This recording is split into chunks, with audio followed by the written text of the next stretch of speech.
4장 17절입니다. 하나님의 말씀 마태복음 4장 17절입니다. 이때부터 예수께서 비로소 전파에 이르시되 회개하라 천국이 가까웠느니라 하시더라. 아멘. 말씀 제목은 하나님의 나라와 메타노이아입니다. 하나님 나라와 메타노이아입니다. 메타노이아라는 것은 헬라어인데요. 그 뜻은 회개를 뜻합니다. 우리 한글 성경으로 보면. 근데 이게 변화를 뜻하는 메타라는 단어와 머리를 뜻하는 노이아의 합성어입니다. 이거는 뭘 의미하냐면 메타노이아는 생각과 마음의 변화를 의미합니다. 그러니까 생각과 마음의 변화가 있어야 참된 회개가 있는 것을 보게 되어집니다. 예수님이 공생애를 처음 사역을 하실 때 처음으로 외치셨던 그 말씀이 오늘 회개하라 천국이 가까웠느니라 라는 말씀입니다. 여기서 재밌는 표현이 있는데요. 4장 17절 다시 보시면 이때부터 예수께서 비로소 전파에 이르시되, 그러면 이때부터는 뭐냐? 세례요한이 잡혔었음을 듣고 비로소 그때 전파하신 거예요. 말씀을. 그러니까 이게 아주 중요합니다.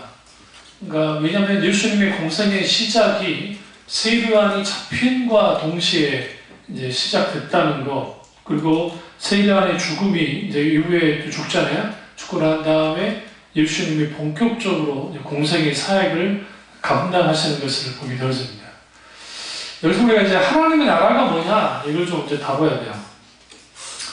하나님 나라는 천국은 우리가 구약을 보시면 구약에 천국에 대한 기록이 없어요. 단어도 없고. 좀 이상하죠. 혹자는 그래서 천국은 신약 성경에 와서 예수님이 만들어낸 것인가, 그렇지는 않고, 구약 사람들에 있어서의 그 천국은 아주 물리적인 개념이에요. 그러니까 이사야가 하나님 나라가 임하면 독사굴에 어린아이가 손잡고 장난쳐도 울지 않는 그 참사랑과 그 기쁨의 나라, 그 나라가 속해 올 거다라고 하는 그게 하나님의 나라입니다. 그러니까 다윗이 시편 23편에 푸른 초장이라는 것이 진짜로 푸른 초장일 수도 있고, 또 하나의 의미 속에는 하나님의 나라에 대한 상징적인 표현일 수도 있습니다. 그래서 그 천국에 대한 그 약속은 구약에 분명히 있었고요. 예수님이 이 땅에 오심을 통해서 천국이 임하게 됩니다. 하나님 나라가. 여기서 우리가 좀 아셔야 될 게 두 가지 개념을 알아야 되는데, 성경에서 말하는, 예수님이 말하는 하나님의 나라는 장소로서의 나라가 아니에요. 일단은 뭐냐? 통치와 다스림으로서의 나라예요. 그러니까 하나님이 통치하시고 다스리는 나라, 그게 천국이에요. 하나님의 나라.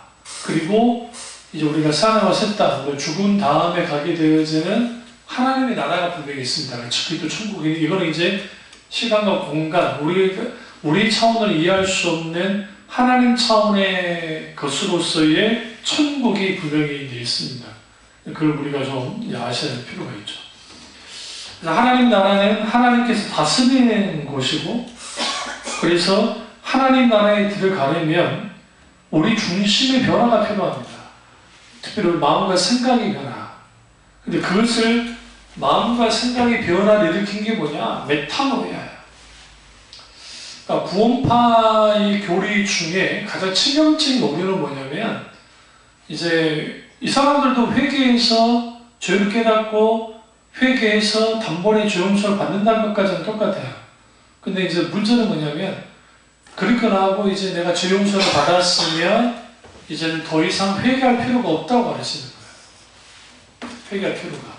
이제 나는 완전한 의인이 됐고 천국 들어갈 수 있는 티켓을 땄기 때문에 더 이상의 회개는 필요 없다. 그러니까 예수 믿기 전에 졌던 죄, 내가 예수를 믿고 난 다음에 다 용서 받았고 죄 용서를 다 받았기 때문에 이후에 내가 짓는 죄는 지옥 가는 데 영향을 끼치지 않는다고 생각하는 거예요. 그러니까 지옥 가는 데까지 영향을 끼치지 않는다고 생각하니까 당연히 이제는 그들이 소위 말하는 받음의 시점, 그 이후의 삶은 자기들이 원하는 대로 살면 되는 거예요. 회개가 필요가 없습니다. 물론 자기들은 그런 식으로 주장하지 않는다고 가르치는데 실제로 그렇지는 않아요. 깊이 들다보면 그렇습니다. 그리고 또 왜 그들은 회개를 그렇게 깊이 생각지 않냐면 자기들이 이게 구원받았기 때문에 굳이 회개할 이유가 없잖아요. 회개할 이유가.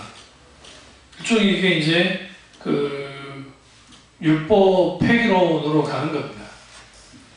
그러나 성경은 지속적인 회개에 대해서 말해요. 그건 성경 보면 다 알 수 있어요. 그러니까 지속적인 회개뿐만 아니라 죄사함을 갖게 하는 회개가 왜 필요하느냐? 성도의 구원이라는 것은 중생의 사건으로서 구원받는 걸 단번에 딱 한 번 일어나는 건 사실이지만 구원의 서정이라는 것은 과정이 있어요. 계속 과정이. 칭호와 성화와 영화라고 하는 과정이 성경에 분명히 말하잖아요. 그 과정을 통과해야 이제 비로소 뭐 하게 되느냐? 이제 소위 말하는 하나님의 나라를 이제 들어가게 되는 거죠. 근데 여기서 이제 우리가 중요한 것은 그 회개를 통해서 근본적으로 변화하는 두 가지로 나눌 수가 있습니다. 회개를 통한 근본적인 변화. 하나는 삶의 방향 전환을 의미하는 일회성 메타노이아가 있습니다. 회개, 일회성 회개. 다른 하나는 바뀐 삶의 방향 안에서 날마다 반복되는 메타노이아입니다. 이 말은 뭐냐면 구원파 같은 경우에는 일회적인 메타노이아는 있어요. 회개. 그리고 또 그 사람들이 말하는 또 메타노이아는 우리가 또 다르긴 하지만 어쨌든 굳이 표현해주면 일회적인, 단회적인, 그러니까 그 시점에 단 한 번 있는 회개. 그 회개는 갖고 있어요. 그런데 이 사람들은 지속적인 메타노이아, 반복되는 메타노이아, 메타노이아 회개예요. 그 회개 혹은 마음의 변화, 생각의 변화, 하나님께로 돌아가는 것. 이 히브리어로 그 회개를 슈브라고 하는데, 슈브라는 단어는 하나님께로 돌아가다 하는 거예요. 방향을 바꾸다, 하나님께 돌아가다라는 의미이기 때문에 그런 의미에서 우리가 삶의 방향을 날마다 바꾸는 메타노이아가 필요합니다. 근데 한국교회가 왜 김수영 박사님의 말처럼 구원론이 그러니까 소위 말하는 누구예요? 구원파나 크게 다르지 않다고 그러냐면 중생 체험하면서 막 울고 불고 회개하고 막 돌이켜요. 그러난 다음에 구원 받았어요. 나는 좀 구원 받았으니까 이제 다 끝난 거야. 그러니까 이제 구원은 나는 이제 다른 당상이야. 그러니까 이제 박진일 씨가 일만 하자면 자기는 지옥 가고 싶어도 못 간다고. 자기는 천국 갈 거니까. 그런 무모한 당대함이 어디서부터 올까? 아주 무모하다고 하는. 사도 바울이 섰다 하는 자 넘어지고 두려워하면서 자기가 넘어진 것을 굉장히 두려워한다는 거예요. 그럼 왜 그러냐면 구원파의 교리 자체가 구원의 시각, 구원의 어떤 사건, 일시 그거 아주 중요하거든요. 그러니까 그러다 보니까 자기가 그때 격렬한 어떤 깨달음이든 뭐든 그런 것이 있으면 이제 구원 받은 거니까. 자기들이 이후에 뭘 해도 천국 간다고 하는 일종의 영적 자만심에 딱 빠져버리는 거예요. 근데 한국교회가 그를 그대로 이제 구원파 정도까지는 아니다 할지라도 평등하게 있어요. 그러니까 한번 구원 받았으니까 이제는 이후에 짓는 죄는 그렇게 크게 문제되지 않는다 생각한다. 그러니까 교회 강단에서 뭐가 사라지는 거예요? 그 회개의 설교가 사라져버린 거예요. 그 씨앗을 누가 뿌렸느냐? 저희 선배 목사님들이 그게 뿌려놓은 거예요. 본영이 신앙한 거지. 일종의. 그러니까 일회성의 메타노이아는 하나님의 자녀로 다시 태어나는 중생의 체내에서 경험하는 단 한 번의 회개이고, 그 다음에 매 순간 하나님과 동행하는 성령 충만한 삶 속에서 회개하는 거예요. 그 회개가 뭐와 연결되냐면 회심과 연결돼요. 회심. 매 순간순간 마음을 돌이키고 하는 회심의 역사를 경험하는 거예요. 이게 아주 중요합니다. 그러면 회개가 왜 중요하느냐? 오늘 예수님이 회개하라 천국이 가까웠느니라. 회개가 하나님의 나라와 연결이 되어 있다는 거예요. 어떻게 연결이 되느냐? 회개해야 하나님 나라에 들어갈 수 있기 때문이에요. 그래서 이제 결국은 성령으로 말미암는 중생과 뭐가 관련이 있어요? 회개가 관계가 있어요. 니고데모가 한밤중에 예수를 찾아옵니다. 찾아와서 그가 이제 어떻게 해야 하나님 나라에 들어갈 수 있습니까? 라고 하자 예수님이 거듭나야 된다라고 말하죠. 이 거듭이라는 게 헬라어로 아노텐이라는 단어인데요. 위로부터, 그러니까 다시라는 뜻과 함께 위로부터라는 뜻을 갖고 있어요. 그러니까 위로부터 다시 태어나는 것, 위로부터 하나님, 그러니까 위에 계신 하나님으로부터 다시 태어나는 것, 그것이 중생입니다. 중생. 그러니까 중생의 역사가 있어야 이제 하나님 나라에 들어갈 수 있기 때문에 결국은 그 하나님 나라에 들어가게 하는 것은 회개입니다. 메타노예요. 여기서 이제 질문을 던지는 게, 그럼 내가 회개하고 싶다고 해서 회개가 되느냐? 라는 거예요. 내가 회개해야지, 나 회개돼요? 아니요. 그래서 주님이 회개 은혜를 베풀어 주셔요. 그래서 회개를 달라고 기도하는 말을 하죠. 목사님들이. 그게 옳은 말이에요. 회개할 수 있도록 주께서 베풀어 달라. 성령이 오셔서 회개케 해달라. 그 기도가 필요합니다. 왜 그러냐면 내가 결단한다고 해서 회개가 자동적으로 되지 않기 때문에 성령의 죄에 대한 깨달음이 성령께서 깨닫게 하고 거기서 가슴 아프게 하고 그리고 그 속에서 내가 진정한 하나님 앞에 생각과 마음을 변화시키고 하나님께 돌아가라는 의지가 발동되어지는 이 모든 것들은 누굴 통해서 가능해요? 성령을 통해서 가능해요. 이게 아주 중요해요. 그래서 오순절 강림 이후에 이제 사도 베드로가 예루살렘 거리에 나가서 하나님의 말씀을 선포합니다. 우리 한번 가보실까요? 사도행전 2장 38절을 가보세요. 사도행전 2장 28절을 보시면 38절 잘 말씀드렸습니다. 38절을 보시면 베드로가 이르되 첫째 너희가 회개하여 첫 번째 두 번째 각각 예수의 이름으로 세례를 받고 세 번째 죄 사함을 받으라. 그 다음 네 번째 그리하면 성령의 선물을 받으리니. 근데 이제 여기서 성령의 선물이라는 표현이 좀 어렵죠. 여러분 성경에 혹시 이렇게 이 반가로 이해가 돼 있어요? 밑에 성경 보시면 혹시 있으시면 거기에 성령을 선물로 라고 되어 있죠. 그러니까 성령을 선물로 받는다는 말이에요. 이 말씀이요. 오해하시면 안 돼요. 성령의 선물이 따로 어떻게 주어진다 그게 아니고 성령 그분을 선물로 받는다는 말씀이에요. 근데 여기서 재미있는 게 이제 너희가 회개하고, 근데 이 말씀이 나오기 전에 배경을 좀 봐야 되는 게 이제 사도 요한과 사도 베드로가 예루살렘 거리에서 말씀을 선포하기 시작했습니다. 그리고 그 말씀은 뭐였어요? 36절 보세요. 2장 36절. 그런즉 이스라엘 온 증언을 확실히 알지니 너희가 십자가에 못 박히니 예수를 하나님이 주와 그리스도가 되게 하셨느니라 하니라. 그러면 여기서 예수 그리스도와 관련된 그 십자가의 복음을 이제 예루살렘 거리에서 말씀을 선포하기 시작했어요. 선포하기 시작하다가 이제 다윗을 통해서 그리고 그 말씀을 인용을 하죠. 말씀을 인용하고 우리 나오는 사람은 요엘서의 말씀을 인용하면서 이러이러한 일들이 이렇게 벌어졌다라고 하면서 쭉 이제 설교를 하다가 결국은 온 집에 알아라. 십자가에 못 박힌 예수를 하나님이 주와 그리스도가 되게 하셨느니라 아니라 하고 선포했어요. 그럼 여기서 보세요. 우리가 그 예수님이 십자가에 못 박혀 죽으시고 그 다음에 지금 이제 다음 주가 성령 강림 주간이거든요. 그러니까 불과 50일도 안 돼서, 그러니까 그러니까 2달 많이 남아줘서 2달 잡죠. 2달. 왜냐하면 이들이 이제 성령을 기다리니까. 근데 이제 6월절 절기 끝나고 그 다음에 이제 10일 지나고 난 다음에 오순절 되니까. 근데 이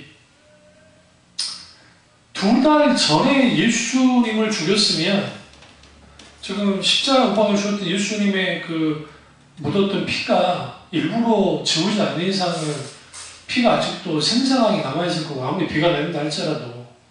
그리고 지금 그 현장에 있는 사람들 중에 상당수가 예수님을 십자가 못 박아 죽였던 현장에 있을 수 있는 사람들이에요. 근데 그런 사람들에게 그러니까 미문에 앉아있던 안전뱅이를 일으키는 그 기적의 사건을 통해서 사람들이 집중하기 시작했고, 그리고 그걸 통해서 예수 그리스도의 십자가의 복음이 선포되기 시작하자 거기에서 사람들이 반응했죠. 그때 반응이 뭐냐면 이거예요. 37절 보세요. 그들이 이 말씀을 듣고 마음에 찔려. 그럼 여기서 말을 듣고 이제 말씀을 듣는 거죠. 여기서 회개가 어떻게 일어나요? 감정으로 먼저 일어나요? 그렇지 않아요. 그러니까 바른 회개는 뭐냐면 인간의 총명에 혹은 지성에 하나님의 말씀이 들어요. 그때 깨달아져요. 그리고 그것이 가슴으로 내려와서 찔린 거예요. 마음에 찔린 거예요. 그럼 왜 마음에 찔렸겠어요? 이제는 이걸 말하죠. 22절 보시오. 2장 22절. 이스라엘 사람들이 이 말을 들으라. 너희도 아는 바와 같이 하나님께서 나사렛 예수로 큰 권능과 기사와 표적을 너희 가운데 베푸사 너희 앞에 그를 증하였느니라. 그가 하나님께서 정하신 뜻과 미래하신 대로 내어준 바 되었거늘 너희가 법없는 자의 손을 빌려 못박에 죽였으나 하나님께서 그를 사망 고통에서 풀어 살리셨으니 이는 그가 사망에 매여 있을 수 없었습니다 하면서 시편 16편을 인용을 해요. 인용을 하다가 27절을 보시면 이는 내 영혼을 음부에 버리지 아니하시며 주의 거룩한 자로 썩을 당하지 않게 하실 것이미로다 하면서 부활에 대한 구약의 부활에 대한 그 그리스도 메시아의 부활에 대한 말씀을 해요. 그러니까 지금 이 예루살렘 거리에서 혹은 솔로몬 행각에서 사도 베드로와 요한의 설교를 듣고 있는 사람들은 뭘 경험하고 있냐면 예수 그리스도가 하나님의 아들이시고 예수 그리스도가 부활하셨고 그리고 다윗의 시편 16편을 인용하면서 예수 그리스도가 이렇게 부활했다는 것을 증거하고 그리고 난 다음에 결국은 뭐라고 그래요? 하나님께서 결국은 주와 그리스도가 되게 하셨다 라고 하는 성경 말씀을 강력하게 성령에 사로잡혀서 말씀이 선포되었고 그 성령에 사로잡힌 그 하나님의 말씀이 그들을 회개케 만들었다. 그때 일어나는 현상이 마음에 찔렸다. 그러고 난 다음에 그들이 이렇게 말합니다. 어떻게 해야 되는가? 우리가 어찌할꼬 하거늘. 우리는 어떻게 해야 되냐? 그래서 여러분 신앙생활을 제대로 하시려면 어떻게 신앙이 나야 돼요?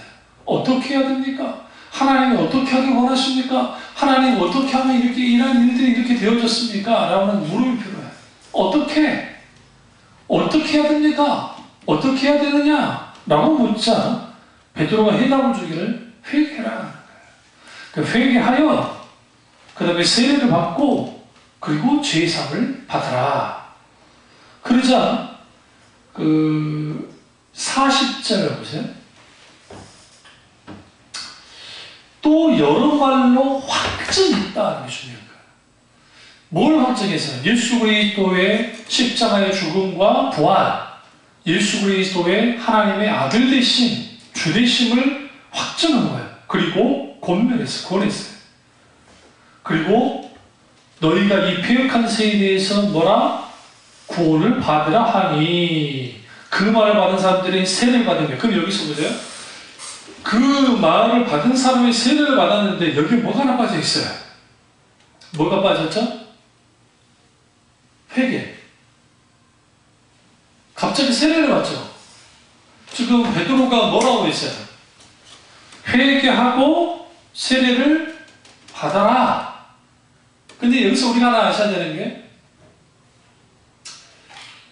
이때 당시 이 지금 설교 말씀을 들었던 사람 유대인들인데, 유대인들이 사도들이 주는 회개를, 그러니까 세례를 받는다는 것은 야훼 종교, 구약의 야훼 종교로부터 떠나겠다는 소리예요. 무슨 말이냐? 오늘날 그냥 믿음 없는 사람들이 교회 다니다 와가지고 소위 말하는 뭐 학습문답 하고 이제 무슨 문답 해가지고 마지막에 이제 문답 해가지고 소위 말하는 세례 받는 거랑 전혀 달라요. 이 사람들은 이제는 야훼 종교 혹은 구약의 율법 종교, 그 구약의 종교 아예 그냥 깨부셔버리고 이제는 예수 제자 되겠다. 난 예수님 믿는다. 그러니까 거기에는 성경 굳이 기록하지 않아도 그때는 뭘 했다는 걸 알 수 있어요. 회개한 거죠.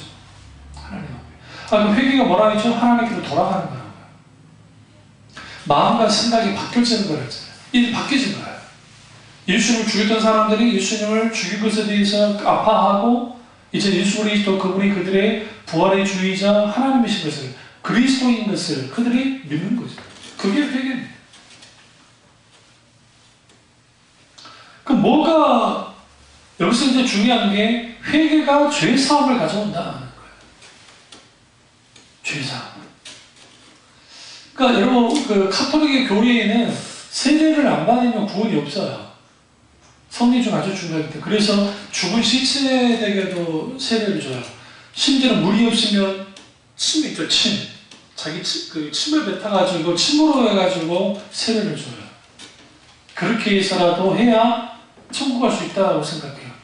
그런데 이제 개혁교회에서는 회개는 아주 중요해요. 중요한데 이제 교회 공동체 일원이 된다는 의미, 예수 그리스도의 제자가 된다는 의미로서 이제 주는 거예요.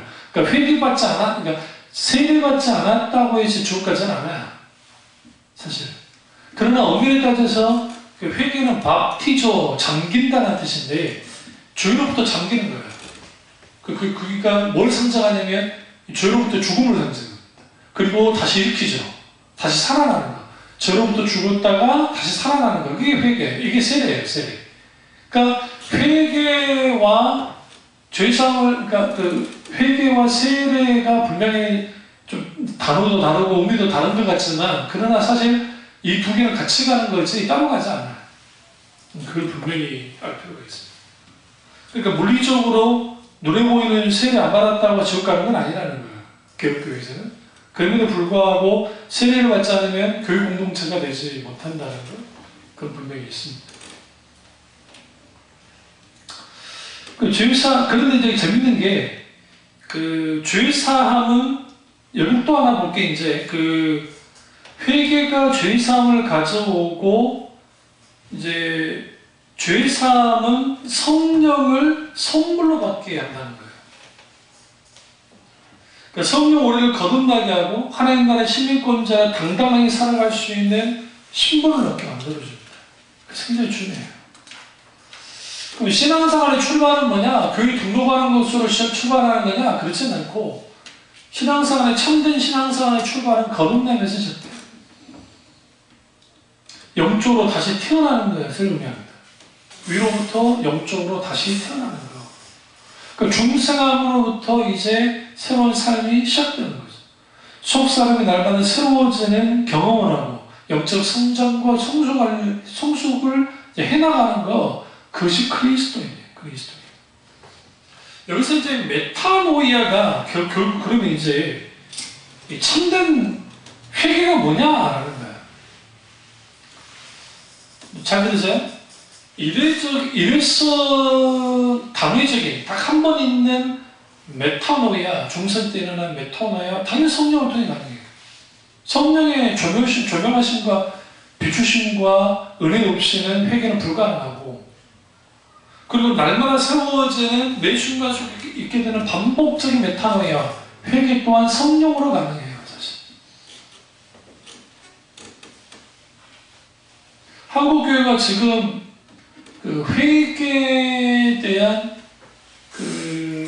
이제 오해 혹은 남용으로 한국교회 이전이 간 거예요.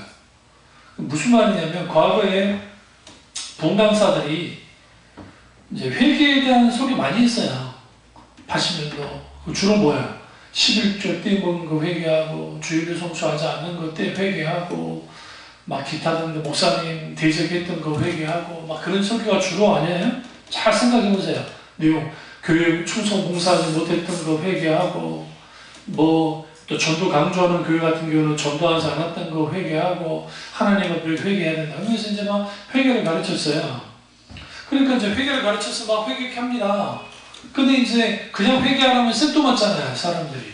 그러니까 구슬픈 찬양, 그리고 사람들의 마음을 뒤흔들 수 있는 예화, 그리고 어떤 간증, 아주 그러니까 눈물을 흘리지 않으면 안 될 만큼의 감동받지 않을 수 없는 그런 간증들을 이용을 해서 사람들을 회개케 만들었단 말이에요. 그리고 음악을 이용하는 거죠.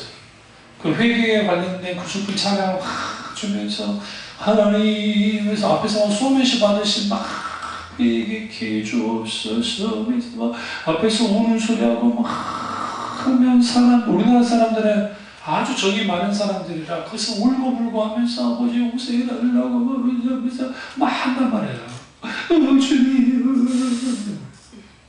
물론 그 시대에 하나님의 복의 역사가 있었기 때문에 예리전 주장하지 않아도 하나님 회개의 역사가 있었던 건 사실입니다.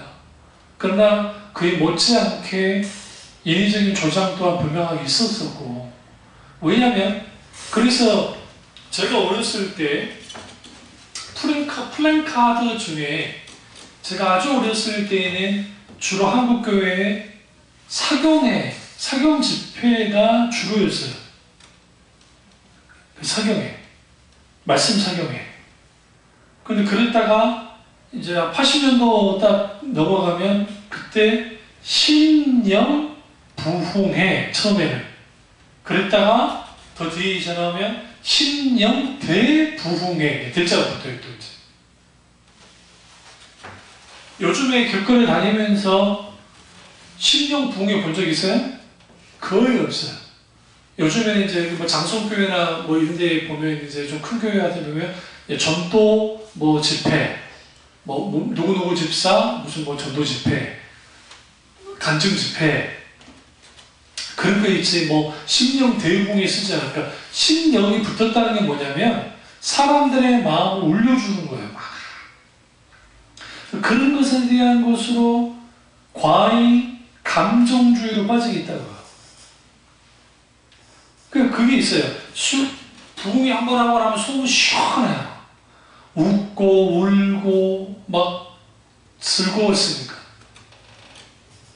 그러니까 일종의 감정 조화는 되겠죠. 근데 문제는 뭐냐면 그 사람들은 바뀌어지진 않아요.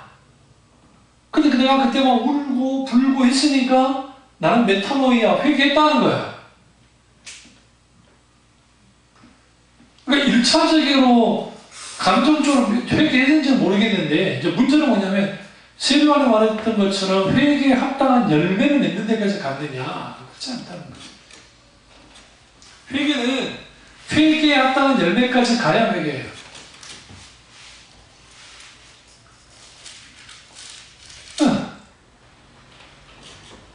그러니까 그 고문했던 그 이한옥의 그 양반이 자기가 신학을 한다 그래가지고 신학을 하고 목사가 됐는데 자기가 고문했던 거 그거는 자기가 잘못한 거 하나도 없다는 거예요.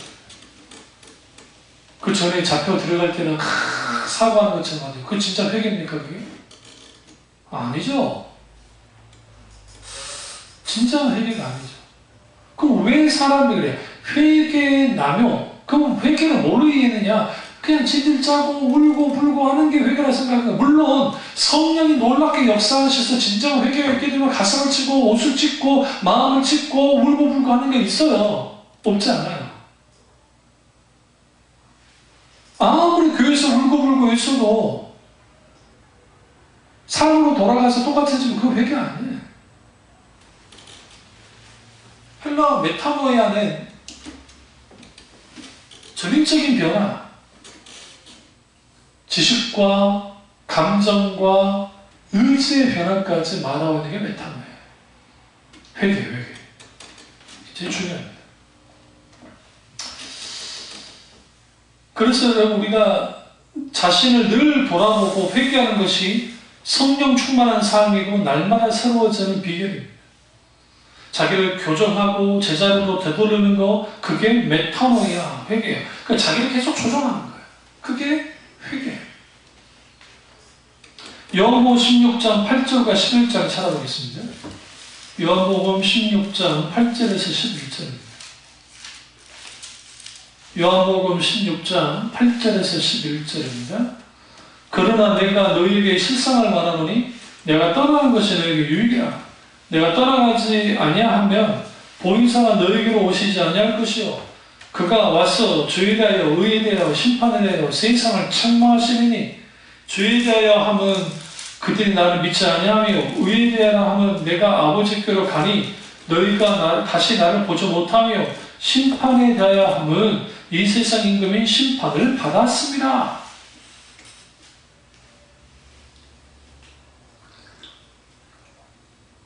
여기서 여러분 한 가지를 이제 짚고 넘어가야 돼요. 회개는 어떻게 이루어지는가? 근데 우리가 생각할 때 자기 죄에 대한 자각으로부터 시작된다고 생각해요. 근데 실제로 그렇지 않다는 거예요. 성경에서는 그러니까 뭐라 말하냐? 성령의 역사 혹은 성령의 개입하심으로부터 일어나는 것이 회개예요. 참된 회개. 제가 중생이 처음 다닐 때, 중학교 2학년 때, 전도사님이 설교할 때, 나사렛 예수 그리스도를 십자가에 누가 못 박혀 죽였냐? 우리가 바로 너희가 내가 했을 때 그 말씀이 내게 쑥 들어왔어요. 그 농담 아니에요. 정말 뭐가 쑥 들어온 것 같았어요. 그리고 얼마 있다 막번에 기도가 시작됐는데 나도 모르게 눈물이 쭉 나기 시작합니다. 슬프지도 않아요. 내가 뭐 죄진 것에 대한 자극도 없었어. 그런데 예수 그리스도가 십자가에서 못 박혀 죽으신 것이 나의 죽음과 나 때문이라고 하는 그런 깨달음의 은혜가 있으니까 눈물이 주르르 나는데 그 본물 터듯이 이후에 성령이 역사하시니까 그 주에 대한 막 열거가 있고 거기 이제 스크린 지나가듯이 막 그럴 때 있잖아요. 그런 놀라운 하나님의 그 회개한 역사가 일어나는데 그것은 내가 오늘 이 집회에 회개해가지고 내가 그 회개함을 통해서 정말 하나님의 참된 회개의 맛을 봐야지 한다고 되는 게 아니라 성령이 그렇게 하시도록 만들어줘요. 물론 여기서 중요한 게 이거는 필요해요. 회개의 영을 부어달라고 해서 기도해야 돼요. 성령님 오셔서 나를 회개케 만들어달라. 나의 메마른 심령을 깨뜨리셔서 회개할 수 있도록 주께서 도와주시고 역사해야 된다. 왜? 그분이 보이는 성령님이시대요. 그래서 회개기도는 하나님 내가 회개할 수 있는 그 마음을 주옵소서. 상하고 깨어진 마음을 달라고. 그 마음을 가지고 하나님 앞에 회개케 달라고. 성령이 놀랍게 역사해달라고. 그 성령이 놀라운 역사 속에서 회개가 일어나는 거예요. 그러니까 예수님은 그러잖아요. 책망하신다고 하잖아요. 뭐에 대하여? 죄에 대하여, 의에 대하여, 심판에 대하여 책망하신다. 혹은 꾸짖는다 라고 하는데 이 헬라어로 엘렌코예요. 근데 엘렌코인데 이게 뭐냐면 죄를 완벽하게 폭로해서 꼼짝 못하도록 만드는 거예요. 그러니까 꼼짝 못하게 만드는 거. 이걸 이제 법률 용어로 유죄증명이라고 해요. 성령이 죄에 대하여, 의에 대하여, 심판에 대하여 유죄증명을 해버린다는 거예요. 그러니까 성령님이 그렇게 하시기 때문에 거기에서 우리는 뭐야? 유죄증명이 됐죠. 유죄증명이 됐기 때문에 우리는 뭐 할 수밖에 없어요. 하나님의 용서가 하나님의 긍휼하심이 없으면 나는 살아갈 수 없다고 하는 절박감을 갖게 되는 거예요. 그러니까 당연히 하나님께 회개해달라고 기도할 수밖에 없죠. 구약에도 히브리어로 그 책망하다가 호키한데 그 뜻은 죄를 낱낱이 드러낸다는 뜻이에요. 시편 50편 21절에 내가 너를 책망하여 내 죄를 내 눈앞에 낱낱이 드러내리라. 왜 낱낱이 드러내세요? 그 낱낱이 드러냄을 통해서 회개케 하려고 그러는 거예요. 그러니까 성령님의 책망은 우리로 하여금 회개 자리로 가도록 만들어줘요. 이게 아주 중요해요. 그럼 왜 우리를 회개케 만들리는 거예요? 일회적인, 단 인생의, 중생이 시험할 때 단 일회성 있는 그 일회적인 회개를 통해서 구원을 받고, 그리고 그 다음에 반복적인 회개를 통해서 성령 충만한 삶을 혹은 회심의 은혜를 누리며 사는, 날마다 새롭게 되어지는, 속사람이 새롭게 되어지는 은혜 가운데 살도록 하기 위해서 성령이 이렇게 역사하십니다.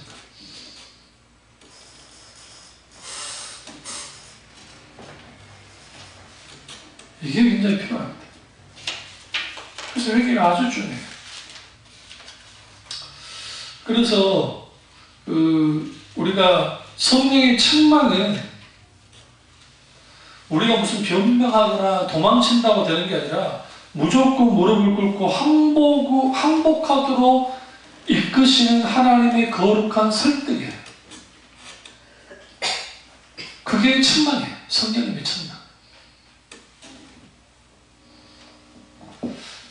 그래서 성령님의 책망은 위에서부터 주어지는 하나님의 은혜입니다. 오늘날 이런 책망을 듣기를 원치 않는 거예요.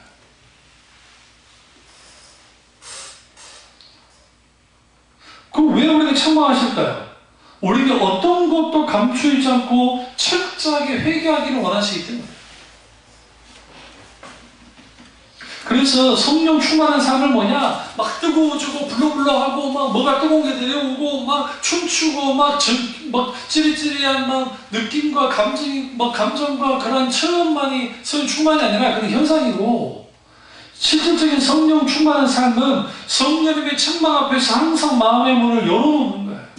그러니까 거기에서 성령께서 우리를 책망하실 때 거기에서 정말 하나님의 은혜로 구하고 그 속에서 진정으로 내가 생각과 마음이 변화되어지고 하나님께로 돌아가는 거예요. 조정하는 거예요. 이게 본사 성령이 우리에게 하신 일이에요.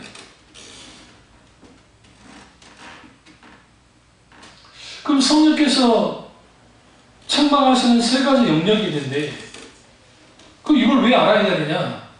성령의 책망하심이 우리의 회개로 이어지기 때문에 성령께서 왜 죄에 대하여, 의에 대하여, 그리고 심판에 대하여 책망하시는가 알 필요가 있어요.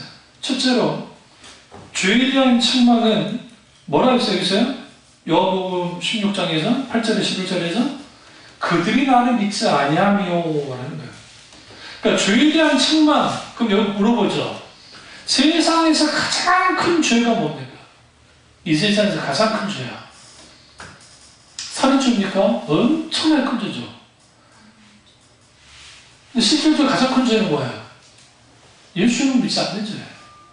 불신의 죄가 가장 큽니다. 우리 그 세상 법정은 살인죄 제일 크고, 사기죄 그 다음에 좀 적고, 소매치기죄, 무슨 죄 있잖아요. 그 기타 많은 죄 있잖아요. 그런 죄, 이게 등급을 먹이지만, 하나님 앞에서 우리가 중생이 체험하지 못한 예수 그리스도의 십자가의 보혈로 죄 쓰심을 받고 예수 그리스도의 십자가의 공로로 말미암아 의롭다 여김을 받는 그러한 놀라운 법적으로 신분상의 변화가 일어나는 구원의 역사가 나타나지 않으면, 그게 없으면, 그거 없이 죽었다가 주님 앞에 딱 나가잖아요. 나아가서 이제 왜 한 번 죽으면 시간이 있다 했으니까, 그러면 하나님의 재판장에 딱 나가서 그 사람이 그럴 거예요. 난 지은 죄 그렇게 많지 않습니다. 내가 사람을 죽였습니까? 그렇다고 해서 파출소에 가서 난동을 부렸습니까? 내가 누구를 때려본 적도 없고 나는 법 없이도 살 사람인데 내가 뭐 그렇게 죄를 졌습니까? 라고 할 수 있어요. 하나님 앞에.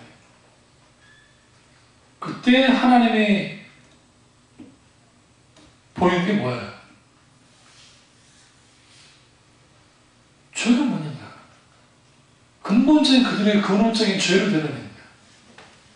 그 죄는 뭐냐면 아담과 하와의 원죄로부터 시작해서 그들의 자범죄, 그들의 생각으로, 마음으로, 입으로 졌던 모든 죄가 드러나요.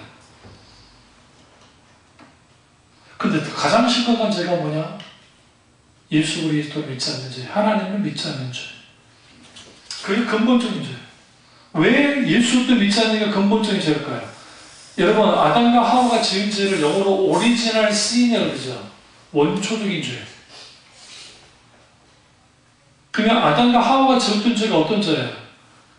하나님처럼 되어있죠. 하나님 같이 되어있죠. 이게 불신앙의 죄예요. 그 불신앙의 죄가 하나님같이 되려고 하는, 자기가 왕이 되려고 하는, 자기가 마치 신이 되려고 하는 그것이 죄인데, 하나님을 믿지 않는다는 것은 오늘날에 자기가 왕으로서 살았다는 거예요. 분명히 하나님께로부터 창조됐는데. 그러니까 아담과 하와가 지었던 죄를 똑같이 지고 있는 거죠. 선악과를 따먹지 않았을 뿐이지, 아담과 하와가 따먹었을 뿐이지, 그 죄 안에 있는 거예요. 그러니까 하나님 믿지 않는 죄가 근원적인 죄. 하나님의 형상대로 창조된 인간이 하나님을 떠나는 거, 그것이 죄, 그것이 악입니다. 그게 죄악이에요. 그게. 이 죄로 번역된 헬라어가 하마르티아라는 단어인데, 하마르티아 할 때의 히브리어 하타하는 그 뜻이 뭐냐? 관역에서 벗어났다는 뜻입니다. 저도 군대에서 사격을 할 때, 사격을 하다 보면 참 재미있는 현상이 있어요. 9발을 이제 딱 탄환을 주면 탄창을 꼽아가지고 9발을 총을 쏴요. 쐈는데 내 쪽에 10발이 돼요. 10발이. 그 무슨 일이냐? 옆에 있는 사수가 자기 관역 보고 쐈는데 엉뚱하게 날아온 걸 보시고요. 혼납니다. 정말 혼나거든요. 그러니까 그 관역이 처음에 우리가 관역을 벗어날 때는 많이 벗어나잖아요. 볼 때 조그마한 미세하지만 계속 멀어질수록 관역에서 멀리 벗어나는 것처럼 죄의 속성이 그러다는 거예요. 하나님의 길에서 조금 벗어났다고 해서 나는 조금만 벗어났나 보다 생각하지만 이게 계속 진행되다 보면 멀리까지 가버리는 그 상태에 빠지는 거, 그것이 뭐예요? 죄. 근데 성령께서 왜 죄를 책망하시느냐? 인간의 죄는 그리스도 안에 붙어 있지 않는, 그리스도를 믿지 않는 게 불신앙인데, 그렇게 되어지면 죄로 말미암아 모든 인간은 하나님께 분리되어 버려요. 근데 어떻게 분리되냐면, 잘 들으세요?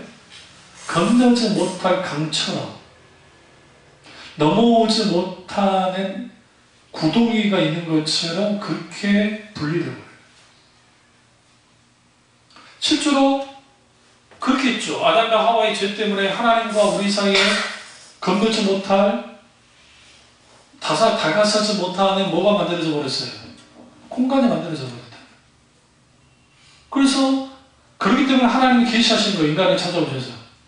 그래, 그 계시는 하셨지만 인간은 여전히 죄와 그 다음에 하나님 사이에서 그들 사이가 막힌 다음에 막혀있는 것처럼 막혀있었기 때문에 온전히 교제를 하지 못했어요. 근데 예수님이 이쪽에 사다리가 되시고 예수 그리스도가 중보자가 되셔서 그 둘을 중보해서 화해시켰다고요.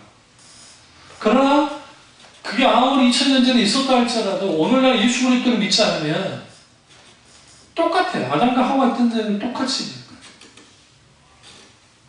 그래서 성령께서 죄를 책망하시는 거예요. 이게 예수 믿는 사람뿐만 아니라 믿지 않는 사람들이기까지 책망해서 그들이 주님께로 돌이키기를. 그런데 성경을 보니까 그들이 회개하고 돌이키는 게 주로 어디에서 나와요? 소판이라는 말씀, 하나님의 말씀, 그 말씀으로 말미암아 그들이 회개하고 돌이키고 오더라는 거예요. 이런 사람들 있잖아요. 자기가 병들어가지고 교회 나가서 교회 나갔는데 이제 병들어서 하나님 치유해달라고 막 기도했다가 주님 만나고 회개하고 돌이키는 사람도 있지만 어떤 사람은 그냥 병 고침만을 위해서 교회만 주구장창 다니다가 용케 병이 고침을 받았어요. 그리고 병 고침 받았으니까 이제 볼 일 없잖아요. 그래서 세상으로 가버려요. 응? 그 불행하잖아요. 그런 사람. 그래서 성령이 죄에 대하여 책망하시기 때문에 오늘날에도 회개를 통한 중생의 역사가 일어나요. 또 하나는 신자들을 향한 죄에 대한 책망함이에요. 그러니까 성령께서 이제 구원받았지만 구원받은 백성들을 향해서 그들의 죄를 책망해줘요. 책망함을 통해서 그들이 교만해지지 않냐고, 그들이 세상과 짝하여 살지 않고 하나님께로 계속적으로 돌이킬 수 있도록 해주는 게 누구냐? 성령님이 하시는 거예요. 그게 죄에 대하여 책망하시는 성령님의 사역입니다. 다음 주에는 이걸 좀 더 의에 대하여 심판에 대하여 계속 이어가도록 하겠습니다. 기도하겠습니다. 기도하실 때 오늘 우리가 성령께서